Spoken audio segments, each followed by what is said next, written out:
for billionaires, the ultra-wealthy, the millionaires. They need that bookkeeping. And they say they want to turn it over to the states.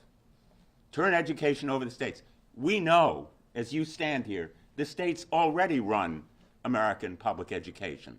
What these federal programs do is provide places like Waterbury, Danbury, New Haven, Hartford, all the communities in Connecticut, billions of dollars, including rural communities, with what they need to provide that additional support. And what is the real life impact here? Today, in schools around Connecticut, 533,000 students in 1,000 schools receive magnificently more education because of those federal funds. In Waterbury, it's 22% of their education budget. It's a real life-changing difference for students who are in the classroom right now, for teachers whom we're trying to recruit and train, for boards of education who need it for programs that they sponsor. And let me say to the mayor of Danbury, Roberto Alves, who's here today, people in Danbury are going to pay higher property taxes if Elon Musk and Donald Trump succeed in dismantling the Department of Education. People in every community all around the country are going to pay higher property taxes. What they're trying to do is simply shift the burden from the federal government to local property taxpayers so they can cut taxes at the federal level. For Elon Musk and his fellow billionaires, it's a sham, it's a scam, it's a bait and switch. And Americans should be angry. I'm angry. And I can tell you, my fellow Democrats in the United States Senate are going to be angry, and we're going to vote that anger against an administration that wants to deprive our students of what they need and deserve to compete in today's world and excel as they should and make Connecticut proud. So we're going to continue this effort. I want to thank all of you for being here today. And just in case anybody needs an additional kind of footnote here, Linda McMahon said yesterday, she was interviewed on one of the talk shows, she has no problem with Robert Kennedy being responsible for administering all the vaccine programs that the Department of Education is responsible for doing. Robert F. Kennedy, the denier of vaccines' effectiveness, will be responsible for the vaccine requirements to make schools safe. Can you imagine anything more frightening and more inconsistent with the values that we espouse? Higher education, loans. They say they're going to be administered by the SBA, not the Department of Education. Who's going to be the quality checkers to prevent fraud in higher education loans? Well, the SBA is firing 63% of its staff. Department of Education is firing half of everybody who works there. We are seeing the decimation of public service as we know it, and it's a terrible lesson for our students.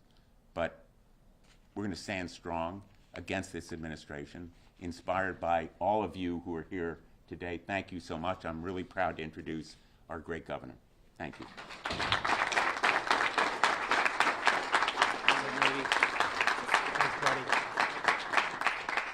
Yeah, you're right, Dick. We're mad as hell. We're not going to take it anymore. We're going to stand strong. We're going to stand strong, mobilizing parents, teachers, paras, students, what this means for our future, what this means for each and every one of our kids. And thankfully, we have Jahana Hayes leading the charge, not only in Connecticut, but down in Washington, D.C., the greatest champion public education and our kids and our teachers have, and every day fighting to make sure that we don't deprioritize education. It's just incredible in this day and age that the Trump administration wants to deprioritize education. Just as the rest of the world is doubling down, making the investments they need, just as important for us to be able to make sure we have the best trained, most productive workers in the world, this is no time to say, let's deprioritize education. And we're not going to let it happen here in Connecticut. And I'm sure that Johanna and Dick and our entire delegation aren't going to let it happen in Washington, D.C. But we need you. We need parents. We need teachers. We need everybody to stand up and say, this is what it means for our region. Look, this is $500 million plus. This is what the impact would be if they just cut out the support we get from the Department of Education. Those go to some of our most underserved kids in some of our disadvantaged communities. That's probably 24, 25 million, say, to Waterbury alone. How do you make that up? A lot of this IDEA goes to kids with special needs. These are special kids. They deserve that extra attention. That's how we make sure that everybody gets a fair start at the starting line of life. And that's what they're putting at risk right now. In all this herky-jerky policy stuff, it just puts an incredible cloud of anxiety over our amazing teachers who fight every day to make sure we have the best schools in the country right here in Connecticut. So that's why I'm really proud to be with each and every one of you. I want to make sure we stand tall for Connecticut. And by the way, call your friends in some of those red states because they're going to get hammered as well. With that, let me just introduce Susan Beisowitz and then Beth Bai. Both of them know something about early childhood education. And by the way, Head Start would be at risk as well. Not going to let it happen. Thank you.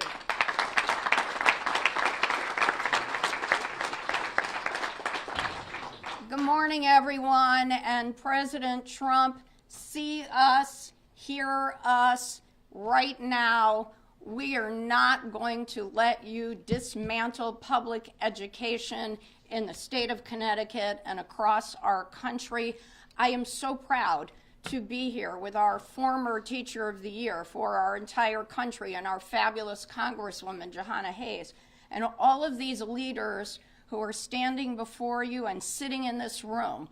All of us are here because we are the beneficiaries, directly and indirectly, of a strong public education system.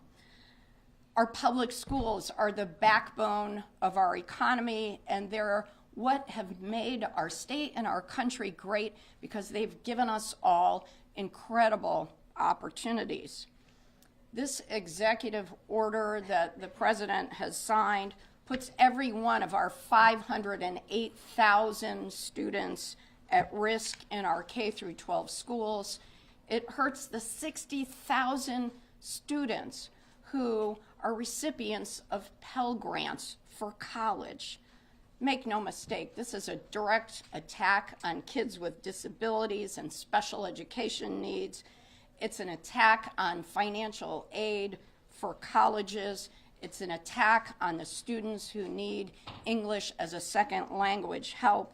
And it's just an overarching attack on public schools because this is just yet another example of how Elon Musk and the billionaire oligarchs want to privatize government programs that have worked for the people in our country, whether it's Social Security, whether it's public education, whether it's the post office.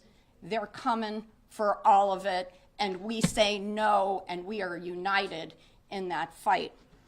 I want to say another thing because people should also understand that the Department of Education and the Department of Agriculture are also about feeding our kids in public schools. During the pandemic, the Biden administration put a program into place to allow farmers in every state across the country to provide food to kids, milk, fruit, vegetables, healthy food. That's at risk, and that is just catastrophic for our farmers in Connecticut and across the country, and for the 1 in 7 kids in our state that are hungry. So yes, it's about education, but it's also about feeding our kids and making sure that they have the nutrition they need so they can learn and do well on all of those standardized tests and be successful in school. So we're standing strong against these short-sighted, unconscionable, and catastrophic proposals. And it is my pleasure to introduce the person who is also in charge of the future of our youngest children And that's Beth Bai, our great commissioner.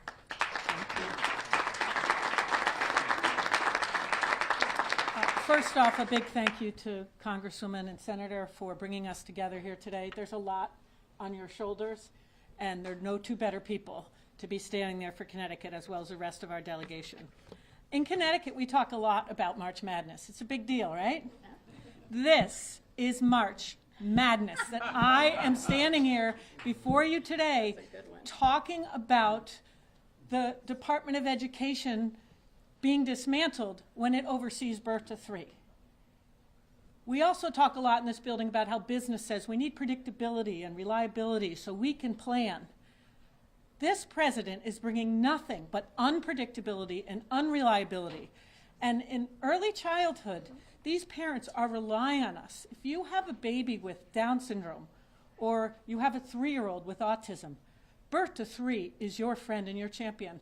I'm taking a chance here, but raise your hand if your family has benefited from birth to 3 services. Many, many. Right now in Connecticut, over the last 6 months, 7,000 children have gotten special education services from birth to 3, delivered in their homes or at their child care programs. Wherever that child and family need help, birth to 3 is there. We have about $6 million that we get a year from the Department of Education just for birth to 3, and another $13 million in Medicaid. And we've all heard about those Medicaid concerns. This is madness. On top of that, we get $2 million to train those birth to 3 providers to work with families, to provide the best speech therapy, the best physical therapy that those young children need. The fact that we're standing here today talking about dismantling the agency that supports our state in overseeing that is madness. Just a couple of other things for your information, and then I'll pass it off to our next speaker. But we, over the last 30 years, we've really depended on the feds. We call when we have a question, and guess what? If we're having a challenge with a family or a child with a particular disability, the Department of Education will put us in touch with another state to tell us how to best serve that family. They also help us live within the rules of the Individuals with Disability Act, a major, major piece of legislation that has opened doors for millions of families over the decades. So the madness has to stop. Our families need predictability and reliability. Our state needs predictability and reliability if we're going to serve families. So I just thank you for raising awareness. And we need birth to 3 to be strong, as well as our 3 to 5-year-old special education program. So I am turning it over to Dr. Jeffrey Solon from Cheshire Public Schools.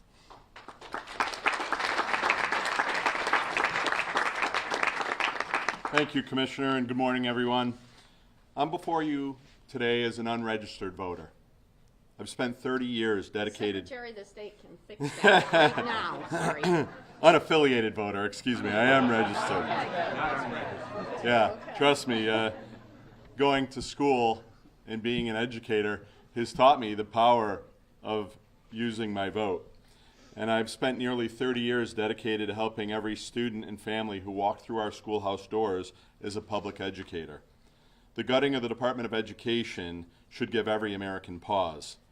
The redistribution of public money away from public schools and toward private schools, religious institutions, and charter schools where there is a limited public accountability, often no requirement for teacher certification, and generally no requirement to provide special education services is deeply concerning. The justification for this argument is the decline in test scores since 2012. You can read The Anxious Generation by Jonathan Haidt for another examination of failing test scores since 2012. There's been a precipitous decline in student performance in almost every country where children were introduced to unfettered access to social media at that time. Blaming public educators here is the equivalent of blaming doctors for obesity. Perhaps we should be listening to public educators rather than shunning them. Public education is and must remain a cornerstone of our democracy. While education is primarily a state and local responsibility, the federal government has historically played an essential role in protecting student rights, promoting access for all, and supporting critical programs for our most vulnerable learners. The prospect of weakening or eliminating that support is deeply concerning.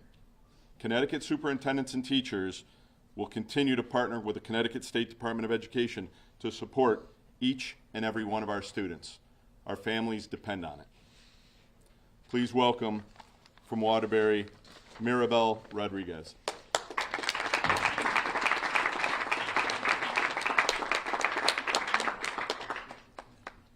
She's coming. The next speakers are parents, community members, grandparents, religious leaders, all people who will be impacted by this.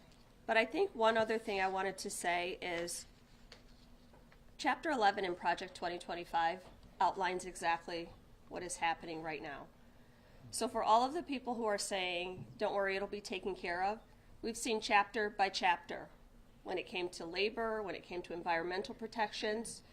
And if you read through Chapter 11, it doesn't say we're going to continue to provide those services at the state level. It eliminates many of the services that we're talking about, and the next speakers can talk to the detrimental impact that will have on our communities. Good morning. I'm Maribel Rodriguez. I live in Waterbury. I am a mother of 3 and a grandmother of 6, and I have grandchildren from pre-K to high school. Once I heard of what Donald Trump did, I was very concerned, and I appreciate Johanna Hayes and Governor Lamont calling it out. It's dismantling our public education. Our children deserve better. I understand that birth to 3 is really important because I have one of my grandchildren that use birth to 3. We need these services for our children. We need our children to succeed, not just some children, but all children in our country.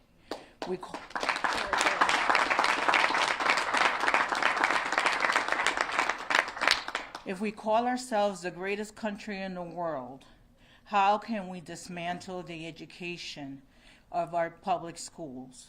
How can we stand by and let this happen? We can't. So I urge everyone that has children in public schools to call their congressmen, their state reps, everyone they can, and say, no, we need our children to succeed. Where's the humanity?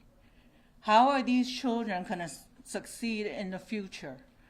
Maybe our future doctors and lawyers and just people that work every day and make our life better by doing every single job that they can do, because every job has value. I just want to make sure that everybody understands I'm getting a little.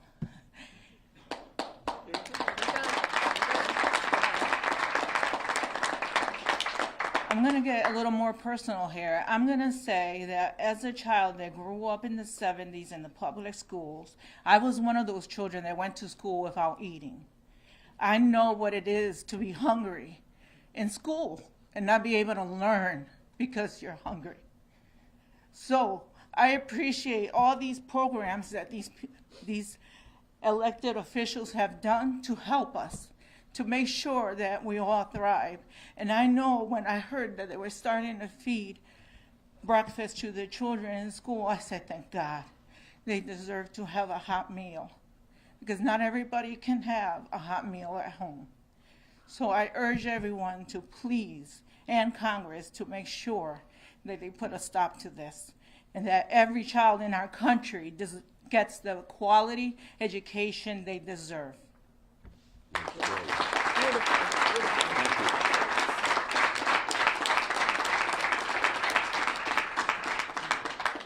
Good morning, everyone. My name is Sean Mosley. Currently serve as a school administrator in Waterbury Public Schools. Waterbury Public Schools is a Title I district. I'm joined today by our interim superintendent, Dr. Darren Schwartz, other officials from our education department, our local and state delegation. And I'm here today because my heart is heavy. I'm standing with our Congresswoman, our federal delegation, our state delegation, state officials, local officials, I see there are teachers here, educational advocates. We're all standing in unison because our hearts are heavy. I'm hearing, in seeing, in reading, that there are plans to dismantle our nation's Department of Education. I want you to hear me for a second again. There are plans to dismantle our nation's Department of Education. I wouldn't have imagined I'd be standing in a room in 2025 in the state of Connecticut, in the United States of America, talking about the dismantling of the Department of Education. I believe in this country. I believe in the United States of America. You tell a lot about a nation by how it treats and supports its most vulnerable population, including its children. I work in a Title I district. I taught in a Title I district. I'm an administrator in a Title I school. I graduated from a Title I high school. Every day I go to work, I'm working with students, teachers, other administrators, and families. And I'll say that again, families who need us, all of us, and who need the support of our boards of education, our state boards of education, but also our federal Department of Education. You see, when you dismantle something, that means you don't love it.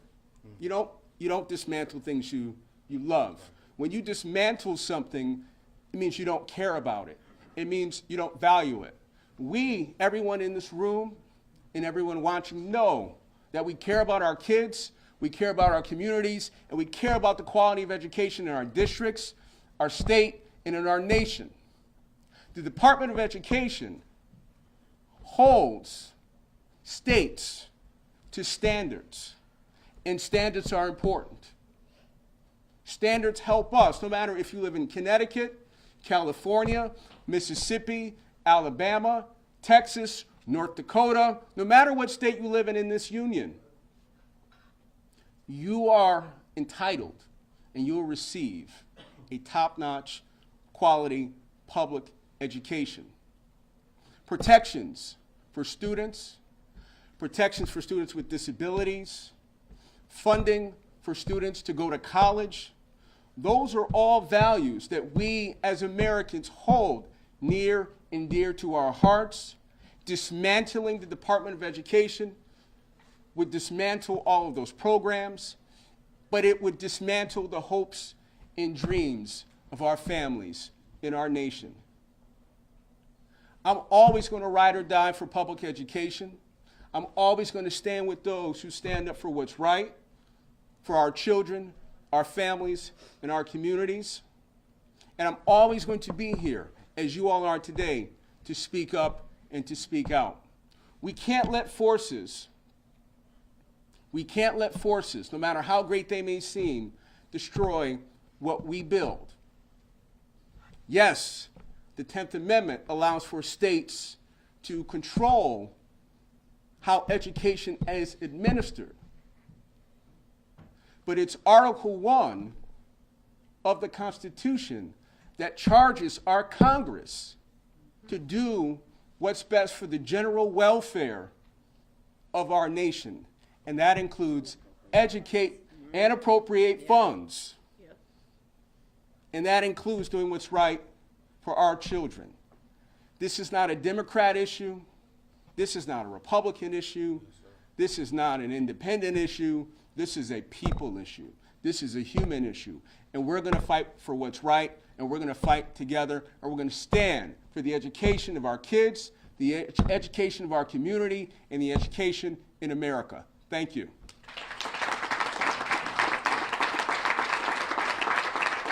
At this time, I'm going to call up one of our faith leaders in the city of Waterbury, Pastor Antoine Richardson of the Zion Baptist Church.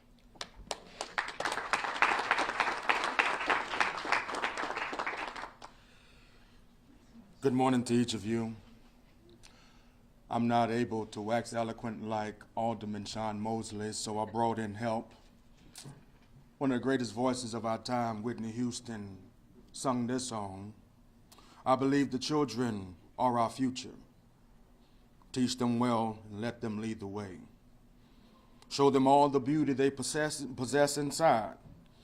Give them a sense of pride to make it easier. Let the children's laughter remind us how we used to be. Brothers and sisters, constituents of the state of Connecticut, my fellow Americans, I stand before you as a concerned citizen because I'm deeply concerned about the future of our children, especially those who have long depended on our nation's promise of equal opportunity for all those who live inside of the United States of America. President Trump's decision to dismantle the Department of Education is just not myopic, it's moral failure. I keep hearing the term illegal, how it is illegal for him as President of the United States of America to dismantle the Department of Education. But not only is it illegal, might I suggest to you, brothers and sisters, that it's downright irresponsible. It is the highest disregard for responsibility, and it comes from the highest office in the free world. It's abandonment of the government's most sacred duties, ensuring that every child, no matter their zip code, no matter their race, no matter what side of the tracks they come from, have equal access to education. The Department of Education, watch this, was never meant to be weaponized as a political tool. It was created to be a safeguard for people who do not have the access and privilege that others do not have. Let's be clear. We all know who bear the weight of this decision. It's not the wealthy families who can afford private schools or hire private tutors. It's not the privileged who have the options and resources to access to higher education. It is the impoverished students in rural America and in the inner cities. It is the children whose family who have disabilities and rely on federally enforced protections to get a fair chance. It is the families who depend on Title I funding to keep their underfunded schools afloat. It is students who, like me, once relied on Pell Grants to have a fair chance at higher education. We should dismantle the president, that's what I should say. By dismantling the Department of Education, brothers and sisters, President Trump has turned his back on the idea that education is a public good and a shared responsibility. This isn't just bad policy, it's ultimate betrayal. Leadership means standing up for those who cannot stand for themselves. It means recognizing that the strength of this country lies not in leaving each state or school district to fend for itself, but in ensuring that every child has a fair shot at success. Today, we call for accountability. We call for compassion, and we call for renewed commitment to our children's future. America, it used to be said, united we stand, divided we fall. In the days of Trump, for the next 4 years, those words have taken on a more nefarious tone because those words now have to be reversed. America, divided we stand, and united we ultimately will fall. And my prayer is that God will bless America. And if God can't bless America, at least God will keep America for the remainder of these next 4 years. Thank you.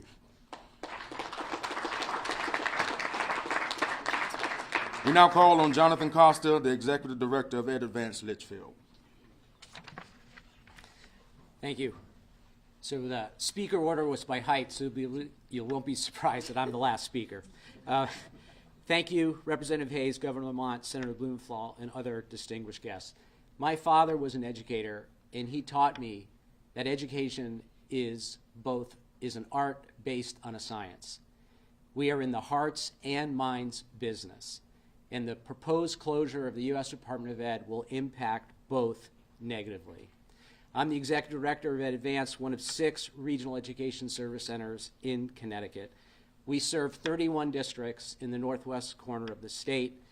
Most of Johanna's 5th district is in my service area, and we support about 55,000 students. My annual budget, which includes no guaranteed funds, is $58 million, and about 12% of that comes through competitive grants sponsored by the United States Department of Education. Our Head Start program. We have a student mental health program that provides 16 social workers to rural communities in the northwest corner. All of this at risk because of these proposed cuts. Our largest district is Danbury, with over 12,000 students. They depend on almost $9 million a year of their funding to support their children, and most of that funding provides support for the neediest students in that district. In my region's northern areas, much more rural, I have 4 districts with less than 100 students. These districts rely on REAP, the Rural Education Achievement Program, to provide and support professional learning in districts that are often too small to provide it for themselves. This is the time of year where annual REAP applications are submitted. And 2 weeks ago, there was the annual call from the department, a webinar, to provide guidance on this year's application. Nobody from the United States Department of Education showed up for that call because a week before, 50% of them were laid off. That empty screen, that no-show on an informational webinar, brings us to the other side of the story. And that's the way these cuts will impact the way we feel about education. Even if we don't lose our funding, what will be lost, regardless of the money, is a sense of priority. What is the priority of public education in the United States of America?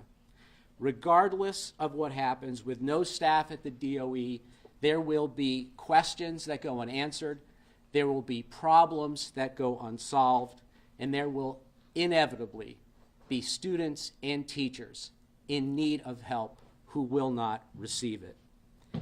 In the end, the most important thing an educator can do for their students is to provide them hope, to be a light that can motivate them to pursue something better for themselves and their future.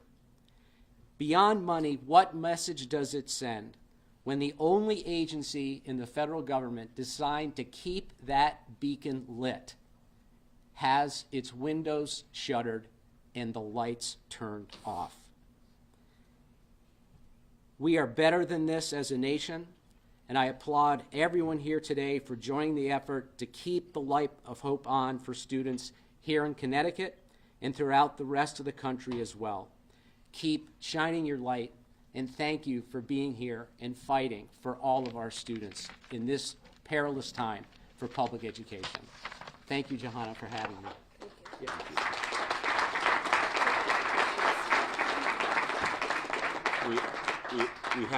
I think we have a little bit of time for questions if there are any.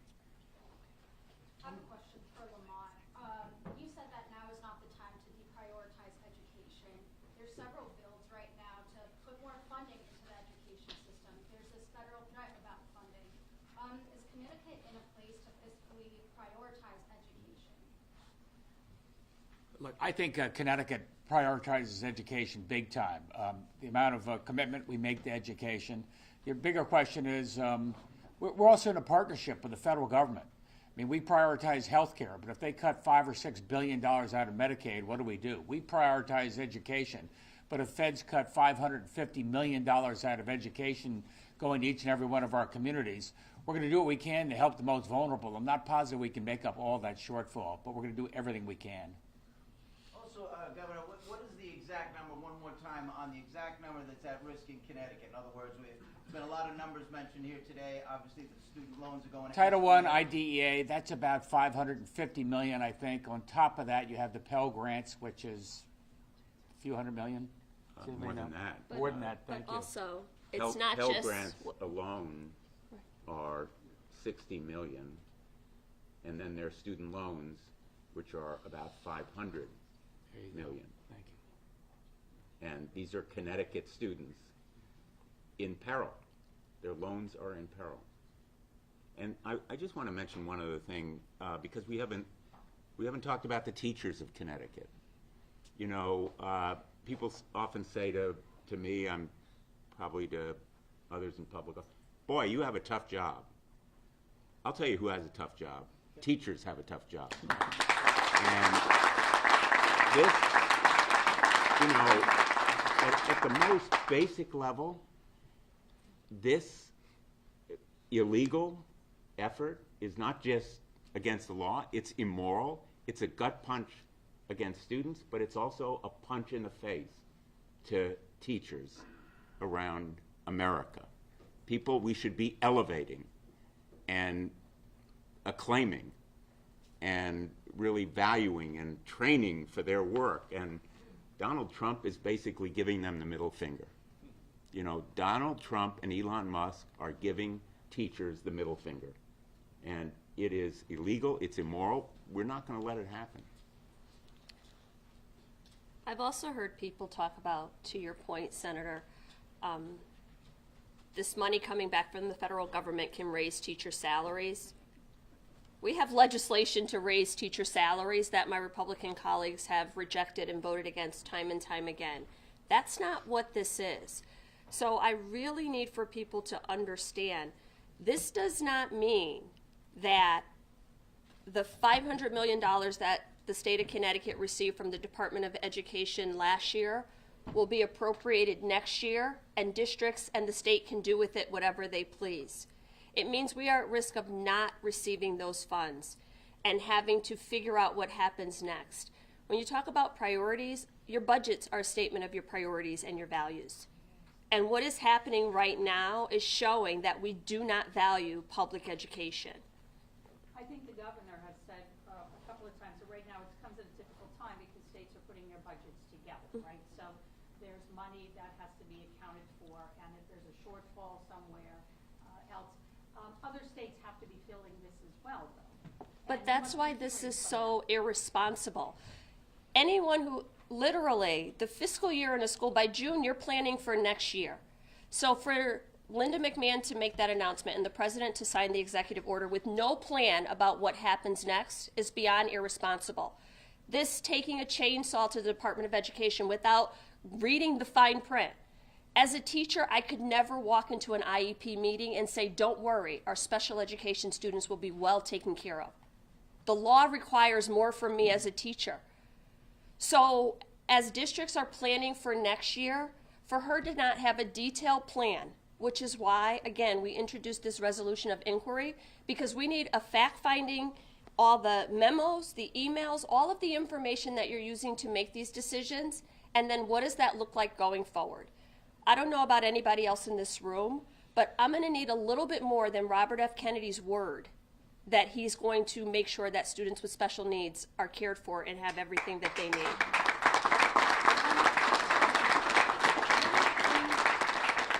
of the things that I recently heard from President Trump was that with students with special needs, they wouldn't fall under the Department of Education. It'd be HHS. Maybe somewhere else. Where is somewhere else, and how does that sit with you? Why are people asking that question? Where is somewhere else?